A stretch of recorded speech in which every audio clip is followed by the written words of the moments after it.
levels of insurance companies.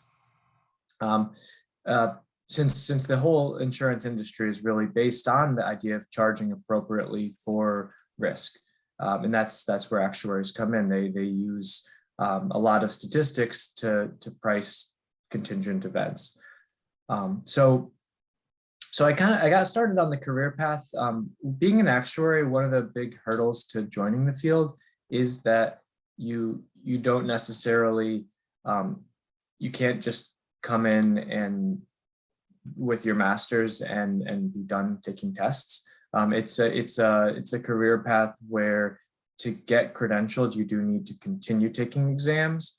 The companies will offer support along the way, but there's a series of roughly 10 exams, and they're not trivial either. They each take several months of studying. They're each 3-4 hours long. So it takes candidates typically 5 years or so while working to pass these exams. But there is the perk of companies typically provide a lot of support to make sure that you continue along that path. They'll pay for your exam materials. They'll give you even up to like 120 or so hours off of work to study for an exam.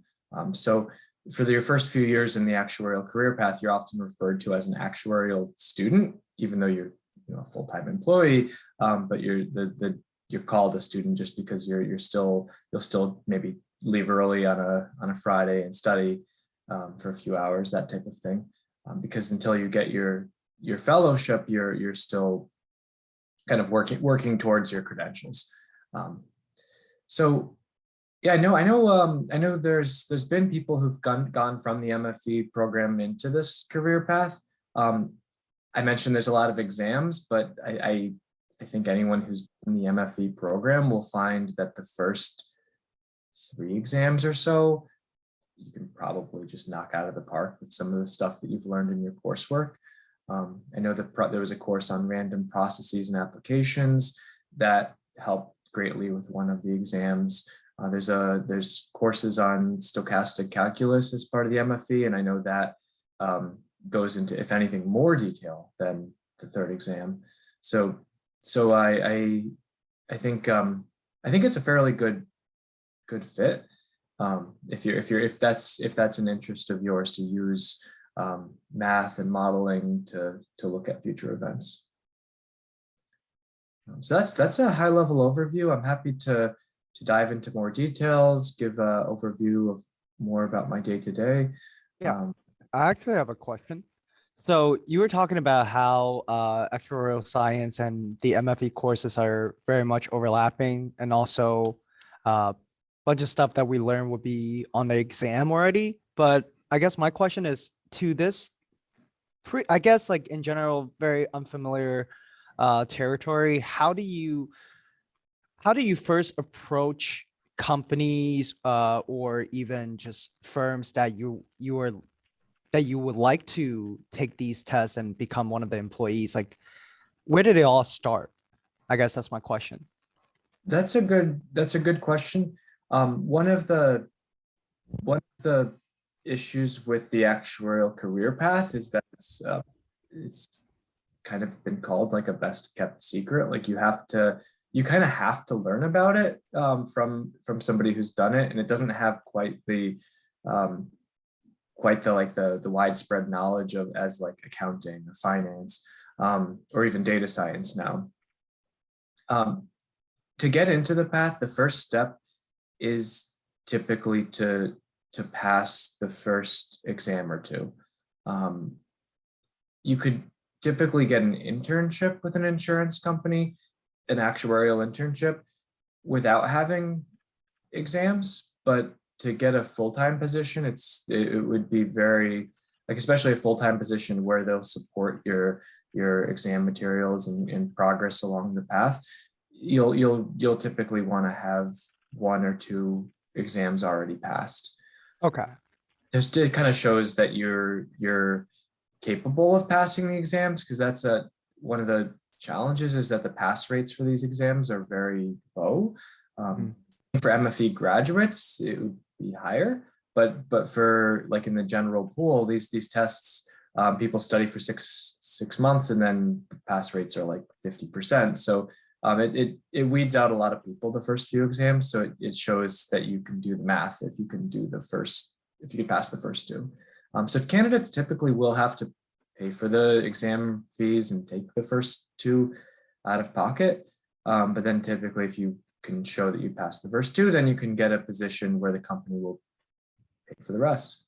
Okay. So it's like you said, a secret path, unless you're showing your desire or your drive to pass the first two.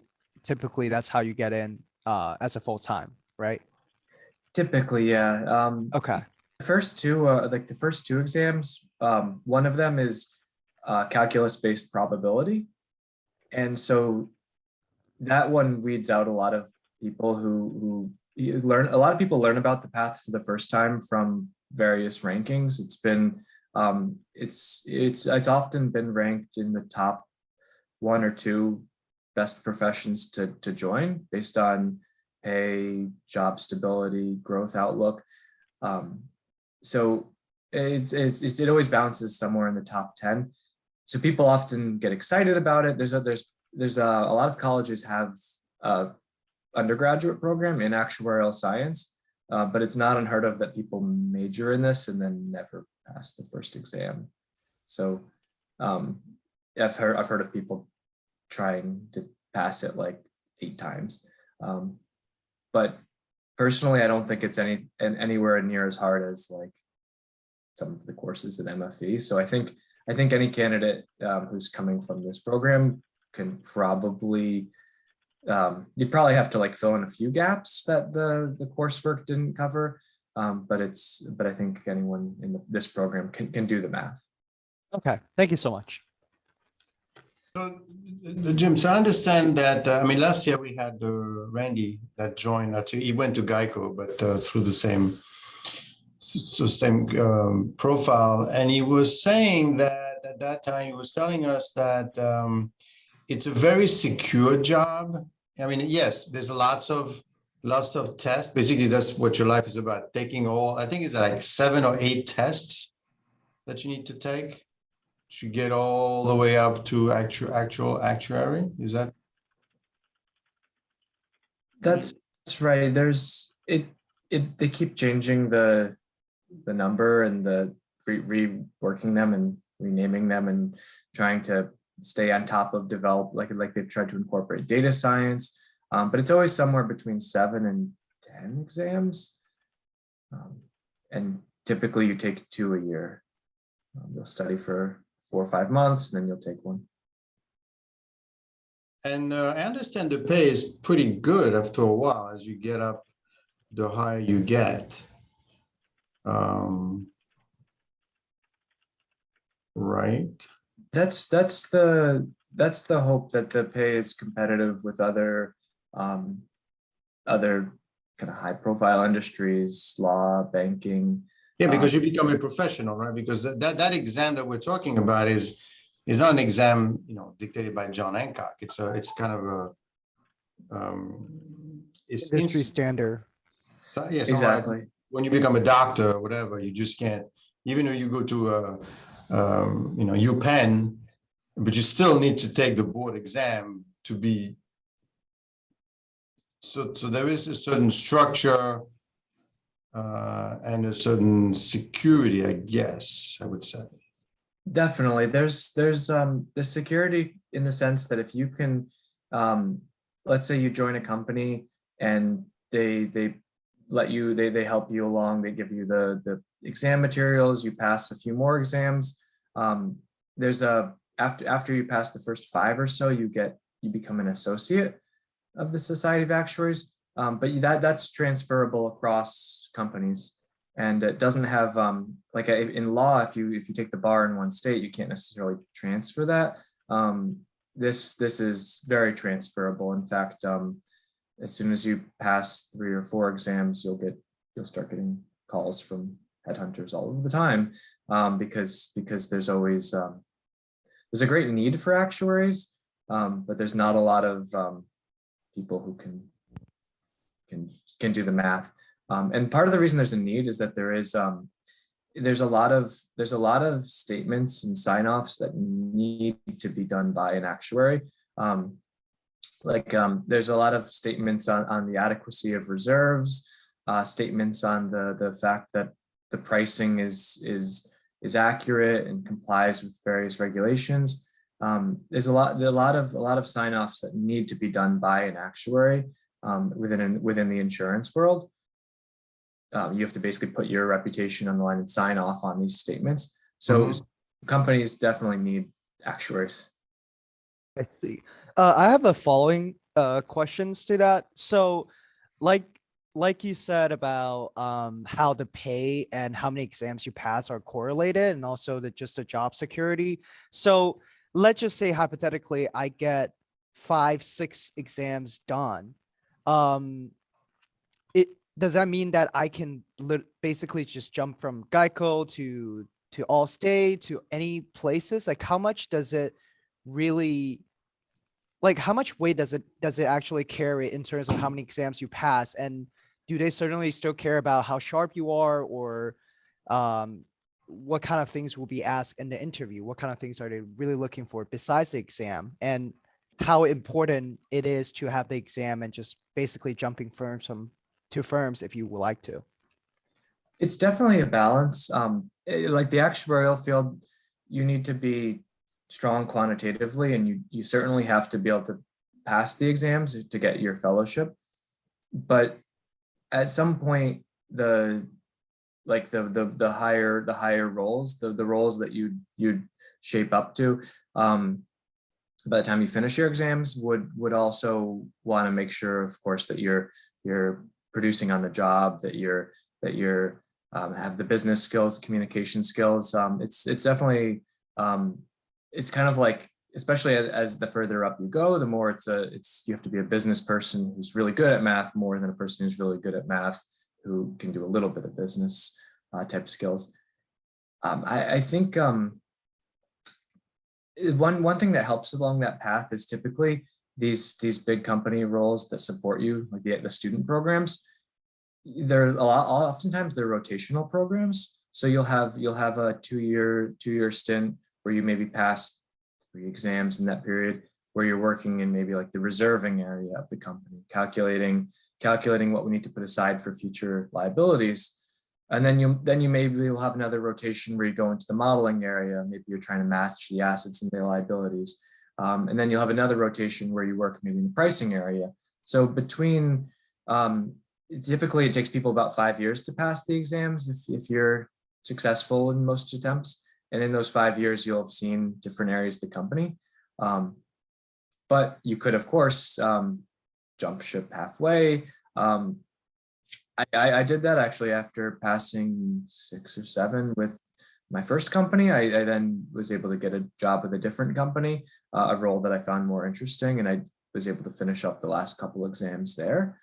So it's transferable, and almost all of the companies will give you raises and give you salary commensurate with your exams passed in the first few years. So like a lot of times it's like you pass an exam, you get a $3,000 or $4,000 raise. So it's kind of a nice incentive, helps motivate you to pass the exams. But then you can that's now your new baseline to negotiate with other companies. But if the job performance isn't there, that's they'll see you do that pretty fast. Thank you so much. So you keep mentioning math. I guess if your math is your forte, would you say that this would make sense? I mean, this is definitely going to help you, or is it? I think so. I mean, it's definitely applied math. So I remember like having taken 2 semesters of stochastic calculus. We did a lot of like derivations of why the Ito calculus worked like it did. The exams, you definitely have the same type of like problems, but it's more applied. So it's not a it's more kind of practical. But you definitely have to have, especially the first 5 or 6 exams are very math heavy. So somebody who's good at doing like math tests, this is as close as I guess as it comes to like being able to like pass math tests and get a raise. As it goes on, the tests then later become more kind of business problem based, more in tune with, at some point you do specialize, whether you're focusing on like life insurance versus health insurance versus property casualty like car insurance. So it becomes more specialized. But yeah, definitely if you like taking math tests and studying for math tests, I personally found it a great motivation to study with the idea of a raise coming down. Hi, I have a question about the flexibility, like in the job prospect. I know like you talked about security, but then is it flexible to change industries? Is this skills transferable, or are people like in the industry transferring out of the industry or transferring into the industry? Like what's the thing over there? And when you mention changing industries, how broad do you mean? Do you mean like switching from health insurance to life insurance, or switching from No, like I guess to like banking? switching out of actuarial science. Maybe banking or maybe tech firm or whatever. Like, is it happening or it's like not a thing at all? There's some jumping between actuarial and data science now, because there's some overlap between those.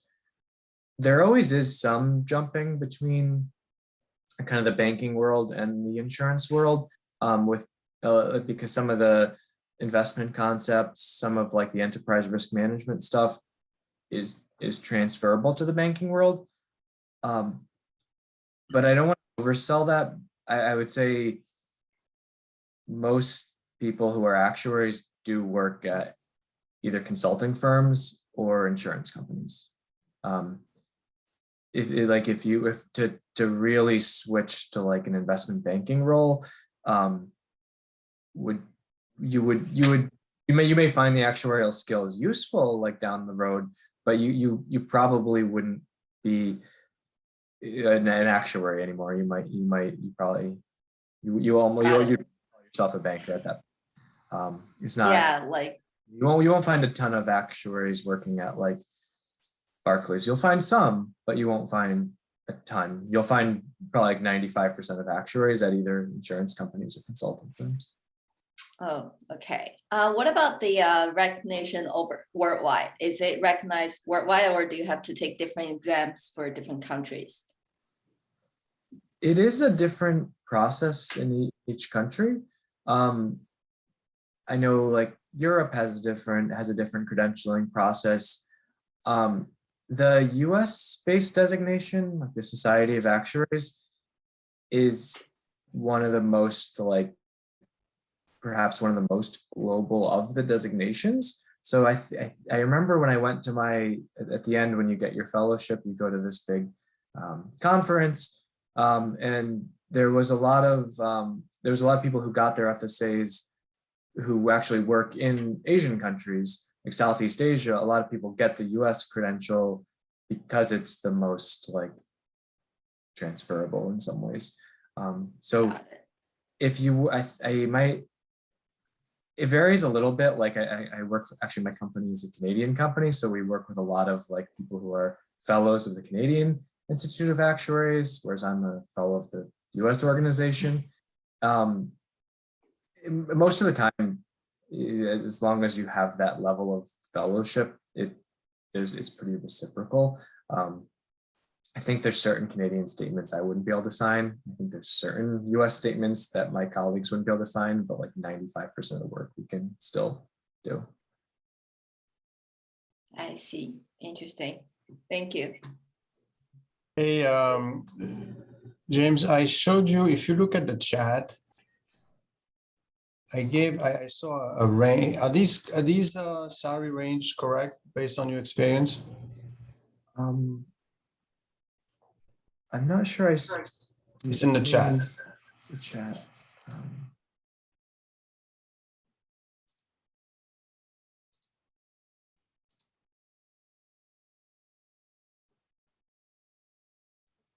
Sorry, I'm terrible with Zoom because I use Teams every day. It should be at the bottom of the screen. You have like a little chat box. It says chat and click on it.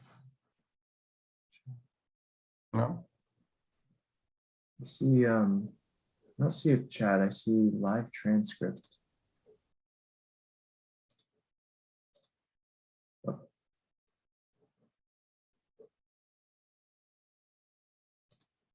Yeah, sorry, I'm not seeing the chat.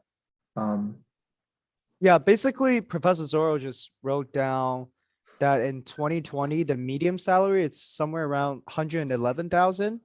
Whereas the top makes 151 and the bottom is 83,000.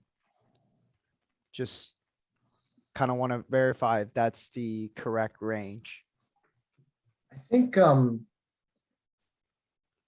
it depends on your geography. In the kind of the coastal like East Coast area, like in New York City, I would expect it would probably be a little on the higher side. I think if you're working in like New Jersey, New York, Pennsylvania, New England, I think you'd expect to probably hit the 100,000 mark after passing 3 or 4 exams, maybe 5, probably around the time you get associateship.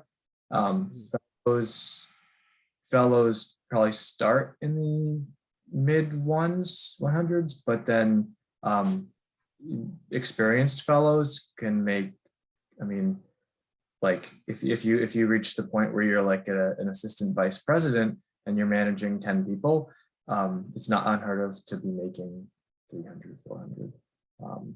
But that's with 10, 15 years of experience and kind of middle management. Yeah, so it's a good ratio between job security and salary. I mean, it's not bad considering.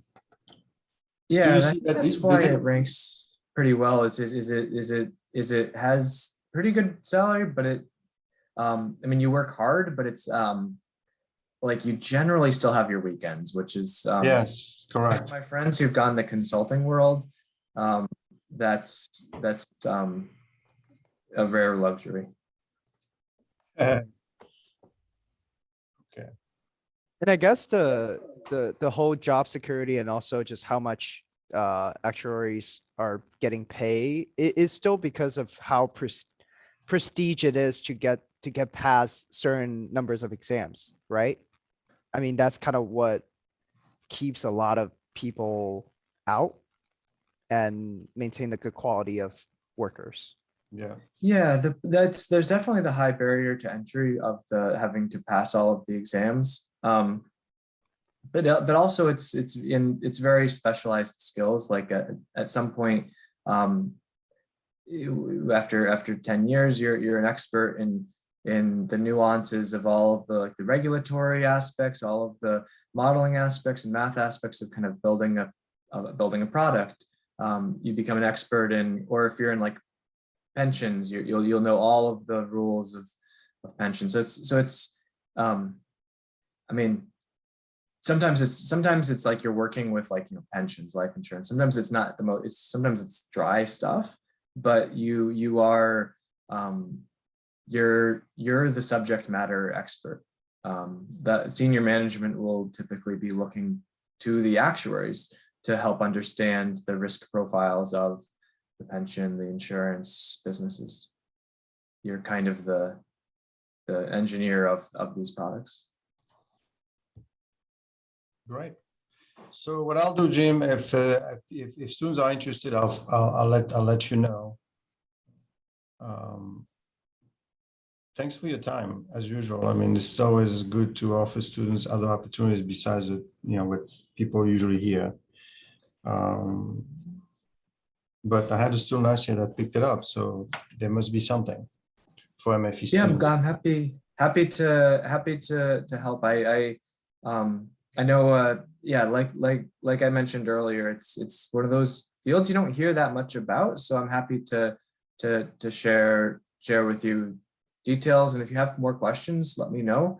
I know it's kind of a weird